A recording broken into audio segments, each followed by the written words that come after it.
Welcome back মাওয়াল্যান্ড টেকনিক্যালের সকল দর্শককে আরেকবার স্বাগত। আর একটা নতুন ভিডিও নিয়ে চলে এসেছি। তো তোমরা ভিডিও থাম্বনেল দেখে বুঝতে পেরেছো আজকে আমি কোন টপিক নিয়ে আলোচনা করতে চলেছি। তো ভিডিওটিকে স্কিপ করবে না, লাস্ট পর্যন্ত দেখতে থাকো, অনেক হেল্পফুল হবে। আর যদি ভিডিওটি ভালো লাগে বন্ধুদের মাঝে বেশি বেশি করে শেয়ার করবে, আমার চ্যানেলটি সাবস্ক্রাইব করবে এবং পাশে থাকা বেল আইকনটি প্রেস করবে সবার আগে নতুন নতুন ভিডিও পাওয়ার জন্য।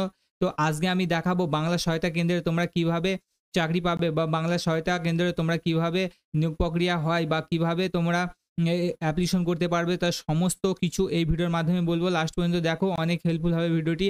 তো আজকে আমি এই ভিডিওতে আমি সব কিছু বলবো, তোমাদের এজ কত লাগবে এবং তোমাদের এডুকেশনাল কোয়ালিফিকেশন কত কি লাগবে এবং তোমাদের স্যালারি কত, সব কিছু এই ভিডিওর মাধ্যমে ডিসকাশন করবো। তো কেউ স্কিপ করবে না, লাস্ট পর্যন্ত দেখো, অনেক হেল্পফুল হবে। তো তোমাদের যে 1461টি গ্রাম পঞ্চায়েতে নিয়োগ করা হবে, সেই গ্রাম পঞ্চায়েতের লিস্ট কিন্তু অলরেডি প্রোভাইড করে দেওয়া হয়েছে। তো কোন কোন পঞ্চায়েতে লিস্ট কতটা ভ্যাকান্সি খালি আছে, তো তোমাদের সে নিয়ে এই ভিডিওতে বলবো। তো ভিডিওতে স্কিপ করো না, লাস্ট পর্যন্ত দেখো, অনেক হেল্পফুল হবে।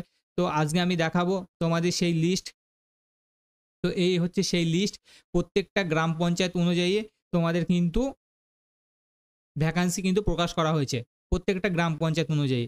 এক একটা গ্রাম পঞ্চায়েতে দুটো করে কিন্তু বিএসকে নিয়োগ করা হবে, এক একটা গ্রাম পঞ্চায়েতে দুটো করে বিএসকে নিয়োগ করা হবে। আমি যদি নদিয়া ডিস্ট্রিক্টের কথা বলি, তো দেখো আমি নদিয়া এখানে সার্চ করছি। তো এখানে নদিয়া ডিস্ট্রিক্টে যে করা গ্রাম পঞ্চায়েতে নিয়োগ করা হবে, সেই গ্রাম পঞ্চায়েত লিস্ট কিন্তু এর পাশে দেওয়া হয়েছে। ঠিক আছে, এটা হচ্ছে গ্রাম পঞ্চায়েতের নাম এবং হচ্ছে নেম অফ দ্য ফেসিলিটি। ঠিক আছে, এখানে সেটা কিন্তু দেওয়া আছে।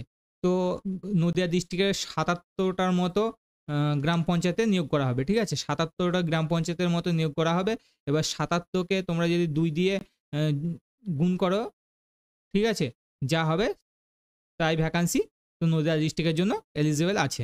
তো গ্রাম পঞ্চায়েত খুব একটা ভালো চাকরি। তো তোমাদের আমি প্রথমেই বলি তোমাদের কোয়ালিফিকেশন এখানে কি লাগবে। তো আমি যদি কোয়ালিফিকেশনের কথা বলি, তোমাদের অবশ্যই এইচএস পাস হতে হবে, এইচএস পাস। ঠিক আছে, এবং এইচএস পাস ছাড়া কিন্তু তোমরা কোনোভাবে অ্যাপ্লিকেশন করতে পারবে না। ঠিক আছে, তো এইচএস পাস এবং তোমাদের কি লাগবে, কম্পিউটার। কম্পিউটার তোমাদের অবশ্যই কিন্তু জানতে হবে, কম্পিউটার অবশ্যই জানতে হবে এবং কম্পিউটার ডিপ্লোমা সার্টিফিকেট তোমাদের থাকতে হবে। তো কম্পিউটার ডিপ্লোমা ছাড়া তোমরা কিন্তু অ্যাপ্লিকেশন করতে পারবে না। ঠিক আছে, তো তোমাদের প্রথমে HS pass, education qualification HS pass দরকার, তারপর তোমাদের কম্পিউটার সার্টিফিকেট এবং ডিপ্লোমা তোমাদের থাকতে হবে। তো যাদের এই চাকরিটা করার ইচ্ছা, তারা কিন্তু যদি কম্পিউটার সার্টিফিকেট যদি না থাকে, তো তোমরা অতি শীঘ্রই কম্পিউটার কোনো একটা সেন্টারে ভর্তি হয়ে যাও এবং তার সার্টিফিকেট দিয়ে তারপরে তোমরা কিন্তু অ্যাপ্লিকেশন করতে পারবে। তো এই ছিল প্রথম কম্পিউটার, আর দ্বিতীয়ত তোমাদের এইচএস পাস, প্রথম তারপর হচ্ছে কম্পিউটার সার্টিফিকেট। তো তোমাদের এজ কত লাগবে, এজ তোমাদের বয়স কত লাগবে, তো এজের ক্ষেত্রে 18 বছরের বেশি হতে হবে। ঠিক আছে, তো 18 বছর থেকে শুরু এজ। তারপর তোমাদের এখানে স্যালারি কত হবে, তো অ্যাপ্রোচ একটা স্যালারি তোমাদের আমি বলে রাখি। এই যে পোস্ট, এটা হচ্ছে ডেটা এন্ট্রি অপারেটরের পোস্ট। ঠিক আছে, ডেটা এন্ট্রি অপারেটর, তো এর মায়না 14 থেকে 15,000-এর মধ্যে হবে। ঠিক আছে, এর বেশিও হবে না, এর কমও হবে না। ঠিক আছে, তো 14 থেকে 15,000-এর মধ্যে এর মায়না থাকবে। তো খুব একটা ভালো চাকরি। তো যারা বাড়িতে থেকে বা তোমার নিজের লোকেশনে থেকে জব করতে চাও, তো খুব একটা ভালো সেক্ষেত্রে।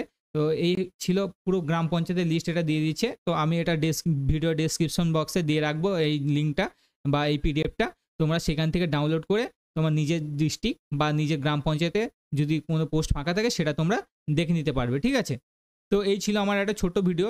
যদি ভিডিওটি ভালো লাগে অবশ্যই আমার চ্যানেলটি সাবস্ক্রাইব করবে এবং পাশে রাখা বেল আইকনটি প্রেস করবে সবার আগে নতুন নতুন ভিডিও পাওয়ার জন্য। তো যদি কোনো চাকরির নোটিফিকেশন আসে, তো এই চ্যানেলে আমি পোস্ট করব, তো তোমরা সব কিছু জানতে পারবে। ঠিক আছে, আর যদি কোনো কোশ্চেন থাকে, আমার ডেসক্রিপশন বক্সে আমার নিজের ফোন নম্বর দেওয়া থাকে, সেই ফোন নম্বরে তোমরা চাইলে আমার সাথে কন্ট্যাক্ট করতে পারো এবং যদি বা আমার হোয়াটসঅ্যাপ নাম্বার দেওয়া থাকে এবং ফেসবুক পেজ এবং ইনস্টাগ্রাম পেজ আছে, সেটাকে তোমরা ফলো করতে পারো। ঠিক আছে, তো এরকম ভিডিও নোটিফিকেশন যদি আসে আরও কোনো কিছু, তাহলে সেটা আমি তোমাদেরকে প্রোভাইড করে দেবো।